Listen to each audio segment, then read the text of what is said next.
마치도록 하겠습니다.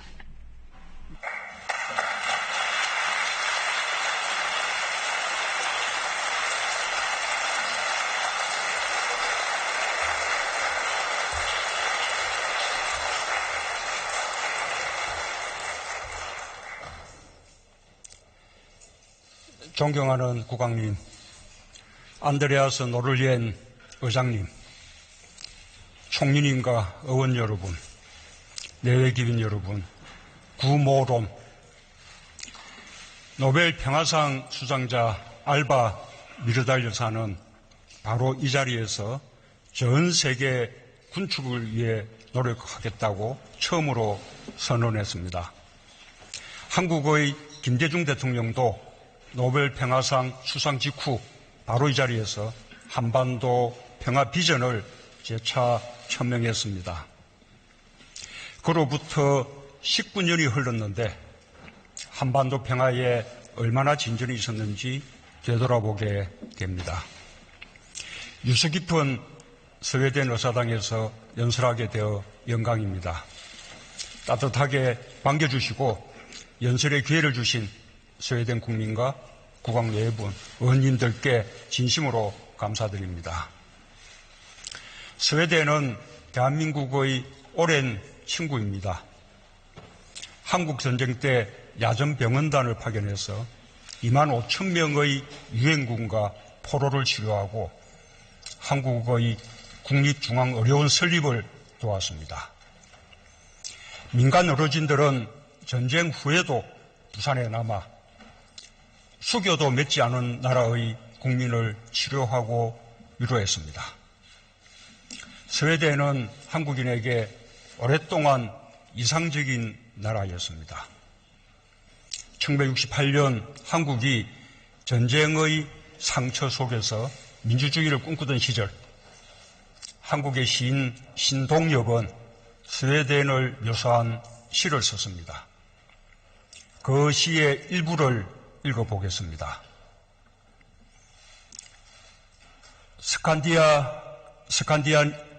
스칸디나비아라든가 뭐라고 하는 고장에서는 탄광퇴근하는 광부들의 작업복 뒷주머니 마다엔 기름 묻은 책, 하이데거, 러셀, 해밍웨이, 장자. 휴가 여행을 떠나는 총리는 기차역 대합실 매표구 앞을 떼약볕 흡수며 줄지어 서 있을 때 그걸 본 역장은 기쁘게소라는 인사 한마디만을 남길 뿐 평화스러이 자기 사무실 문 열고 들어가더란다. 그 중립국에서는 대통령 이름은 잘 몰라도 새 이름, 꽃 이름, 지휘자 이름, 극작가 이름은 흔하더란다. 자기네 포도밭은 사람 상선에는 미사일 기지도 탱크 기지도 들어올 수 없는 나라. 황토빛 노을 물든 석양, 대통령이라고 하는 직함을 가진 신사가 자전거 꽁무니에 막걸리 병을 싣고 30리 시골길 시인의 집을 놀러 가더란다. 한국인들은 이 시를 읽으며 수준 높은 민주주의와 평화, 복지를 상상했습니다. 지금도 스웨덴은 한국인이 매우 사랑하는 나라입니다. 한국인들은 한반도 평화를 돕는 스웨덴의 역할을 매우 고맙게 여기고 신뢰합니다. 스웨덴은 서울과 평양, 판문점 총 3개의 공식 대표부를 둔 세계에서 유일한 나라입니다.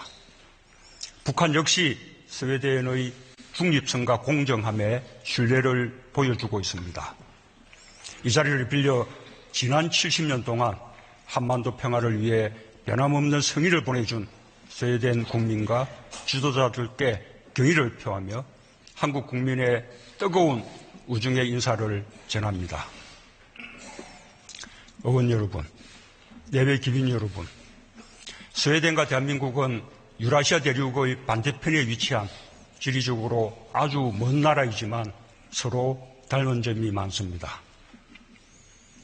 대륙과 해양이 만나는 반도에 위치하여 역사적으로 많은 전쟁을 치렀고 주권을 지키기 위해 부단히 노력해야 했습니다. 스웨덴은 18세기부터 100년간 대기근으로, 한국은 20세기 식민지와 전쟁을 거치며 가난을 극복하기 위해 고군분투한 시기도 있었습니다. 그러나 위대한 국민의 힘으로 어려움을 이겨냈다는 점이 특히 닮았습니다.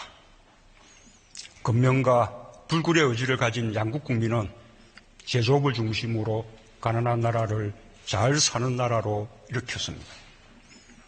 잘 교육받은 청년들은 혁신과 도전을 두려워하지 않았고, 양국 정부는 이들이 마음껏 도전할 수 있도록 창업과 스타트업을 적극적으로 돕고 있습니다.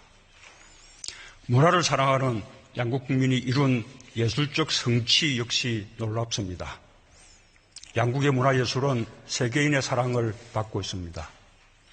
세계인은 아바와 방탄소년단 BTS의 음악을 좋아하고, 스웨덴 작가 린드그렌의 내 이름은 삐삐롱 스타킹과 스티그 라르손의 밀레니엄, 한국 작가 한강의 채식주의자를 읽습니다. 무엇보다 두 나라의 가장 큰 공통점은 평화에 대한 강한 의지입니다. 스웨덴 국민의 훌륭함은 단지 자국의 평화를 지키는 데 그치지 않고 다른 나라의 평화에도 관심을 가졌다는 점입니다. 스웨덴은 전쟁의 위협으로부터 인류 사회를 보호하는 국제사회의 평화 수호자가 되었습니다. 고통받는 인류를 향해 기꺼이 손을 내밀어 온 스웨덴의 역사는 한반도의 완전한 평화를 꿈꾸는 대한민국 국민에게 많은 영감을 주고 있습니다. 지난해 4월 스웨덴의 여름만큼 아름답고 화창한 봄날의 판문점을 세계인들이 주시했습니다. 북한의 김정은 위원장이 사상 최초로 군사 분계선을 넘어와 남북의 정상은 10년 만에 다시 얼굴을 마주했습니다. 다시는 전쟁으로 인한 불행을 겪지 않겠다는 국민들의 간절한 열망이 분단의 상징 판문점을 일순간에 평화의 산실로 되돌렸습니다. 어렵사리 만난 남과 북은 진심을 다해 대화했고, 평화와 번영, 공존에 새로운 길을 열기로 약속했습니다. 남북 군사 합의서를 체결하여 적대행위 중지, 비행금지 구역 설정, DMZ의 감시 초소 철수와 공동유해 발굴 등에 합의했습니다. 그날의 만남으로 드디어 남북 사이에 오솔길이 열렸습니다. 정전협정 후 65년간 사람의 발길이 닿지 않던 비무장지대의 숲에 11개의 오솔길이 생겼습니다. 이제 곧 남북 국민들이 오가는 수많은 길이 생기게 될 것입니다. 올해는 DMZ 평화의 길이 열려 군인이 아니면 갈 수 없었던 비무장지대를 일반인들도 걸을 수 있게 되었습니다. 한국 국민들은 이런 변화가 평화를 바라는 세계인의 지지와 성원, 국제적 연대 덕분이었다는 것을 잘 알고 있습니다. 특히 한반도 평화를 만들 당사국들이 만나고 대화할 수 있는 기회를 마련해준 스웨덴의 역할에 감사드립니다. 우리는 스웨덴 국민의 응원으로 한반도 평화에 대한 희망을 더욱 크게 키울 수 있었습니다. 2000년 남북 정상회담부터 역사적인 1, 2차 북미 정상회담까지 스웨덴이 했던 큰 역할을 결코 잊지 않을 것입니다. 의원 여러분, 내외 기빈 여러분, 스웨덴의 오늘을 만드는 힘은 신뢰라고 생각합니다.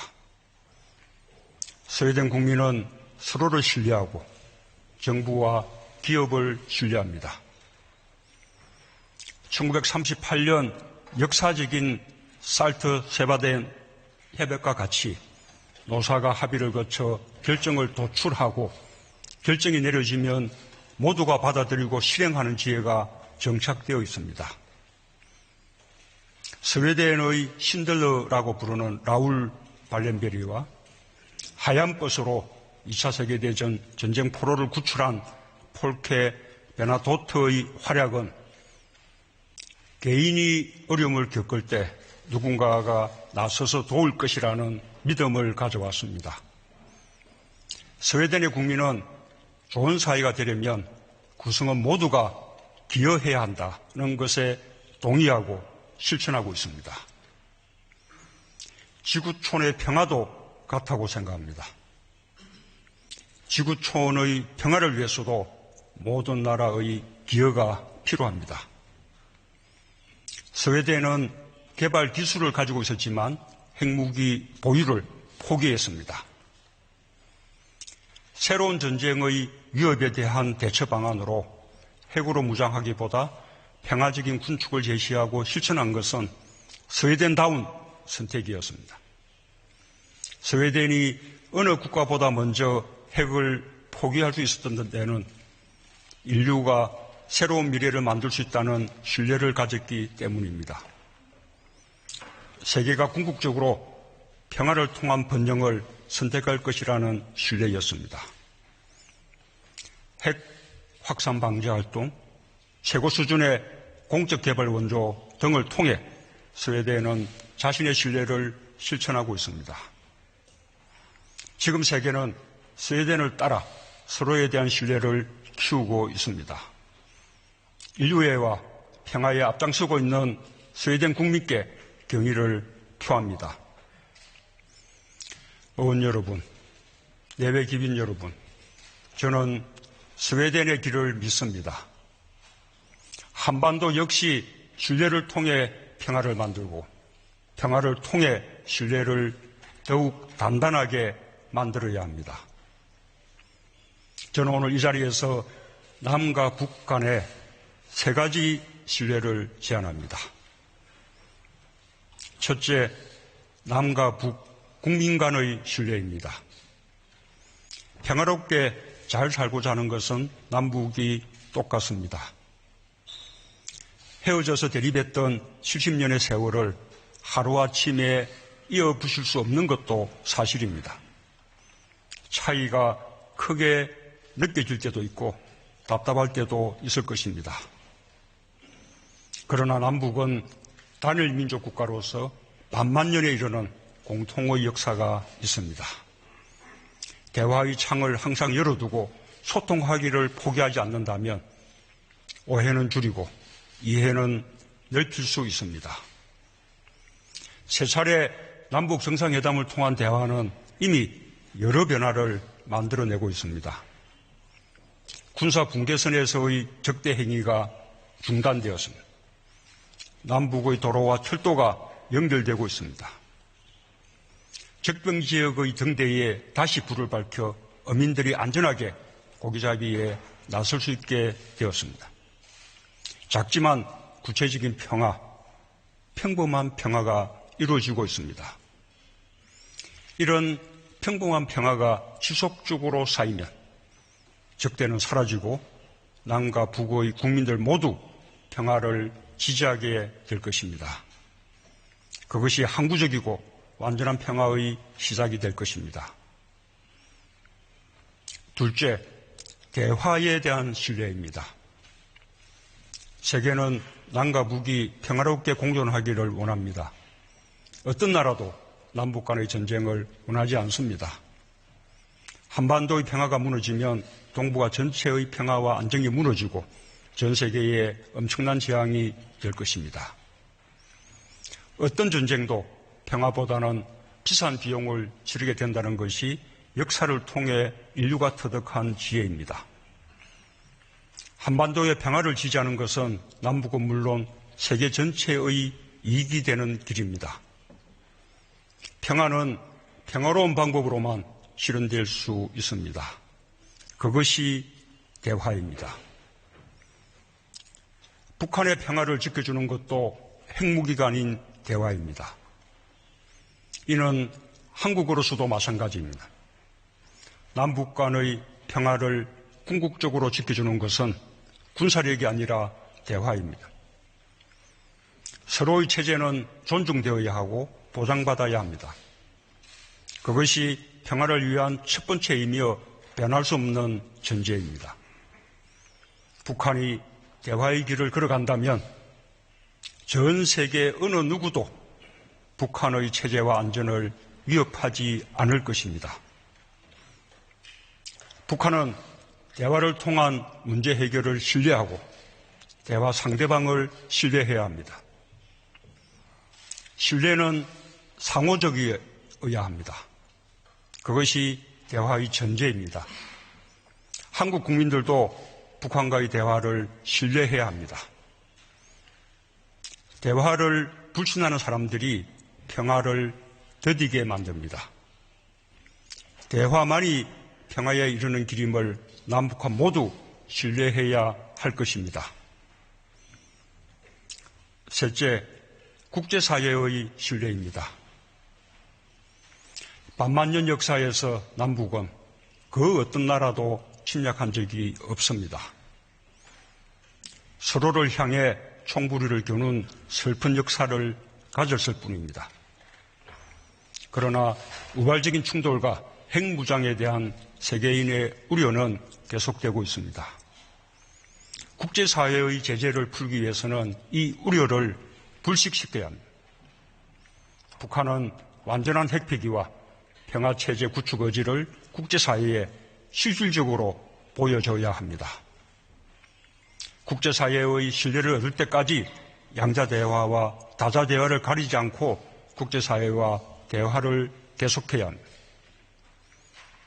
다른 한편으로는 남북이 합의한 교류협력 사업의 이행을 통해 안으로부터의 평화를 만들어 증명해야 합니다. 국제사회는 북한이 진정으로 노력하면 이에 대해 즉각적으로 응답할 것입니다. 제재 해제는 물론이고 북한의 안전도 국제적으로 보장할 것입니다. 한국은 국제사회의 신뢰 회복을 위해 북한과 함께 변함없이 노력할 것입니다. 또한 남북 간의 합의를 통해 한국이 한 약속을 철저히 이행함으로써 한반도 평화에 대한 국제사회의 신뢰를 더욱 굳건하게 할 것입니다. 남북이 함께 국제사회의 신뢰를 회복하면 더 많은 가능성이 눈앞의 현실이 될 것입니다. 국제사회의 제재에서 벗어나 남북이 경제 공동체로 거듭나면 한반도는 동북아 평화를 촉진하고 아시아가 가진 잠재력을 실현하는 공간이 될 수 있습니다. 남북은 공동으로 번영할 수 있습니다. 한반도의 완전한 비핵화와 평화는 세계 핵 확산 방지와 군축의 굳건한 토대가 되고 국제적 군사적 분쟁을 해결하는 모범 사례로 자리 잡을 것입니다. 남과 북은 한반도의 평화를 넘어서서 세계 평화에 기여하게 될 것입니다. 존경하는 국왕님, 안드레아스 노를리엔 의장님, 총리님과 의원 여러분, 예배 기빈 여러분, 냉전시대의 첫 열전이었던 한국전쟁으로 남북뿐만 아니라 참전국의 장병들까지 수많은 목숨을 잃었습니다. 전쟁 개시 3년 만에 정전이 성립되었지만 비극의 전쟁은 끝나지 않았습니다. 종전이 아닌 정전이 지금까지 계속되고 있습니다. 휴전선을 사이에 두고 남북은 냉전에 갇혀 70여 년을 보내야만 했습니다. 평화와 공존을 위한 노력은 냉전 질서에 압도돼 번번이 좌절되었고 한반도의 겨울은 끝나지 않을 것 같았습니다. 그러나 우리는 여전히 평화를 사랑하고 있었습니다. 지난 평창 동계올림픽의 지독한 추위 속에서 한반도의 평화는 시작되었고 한반도의 봄은 다가오고 있습니다. 스웨덴 국민시인이자 노벨문학상 수상자인 트란스 투레메르의 시는 오늘의 우리를 격려하는 듯합니다. 겨울은 힘들었지만 이제 여름이 오고 땅은 우리가 똑바로 걷기를 원한다. 트란스 투레메르가 노래한 것처럼 한반도에 따뜻한 계절이 오고 있습니다. 우리는 국제사회의 신뢰를 저버리지 않기 위해 언제나 똑바로 한반도 평화를 향해 걸어갈 것입니다. 지난 70년간 함께 해주신 것처럼 스웨덴 국민들께서 함께 걸어주실 것이라고 기대합니다. 경청해 주셔서 감사합니다. 탁소 6회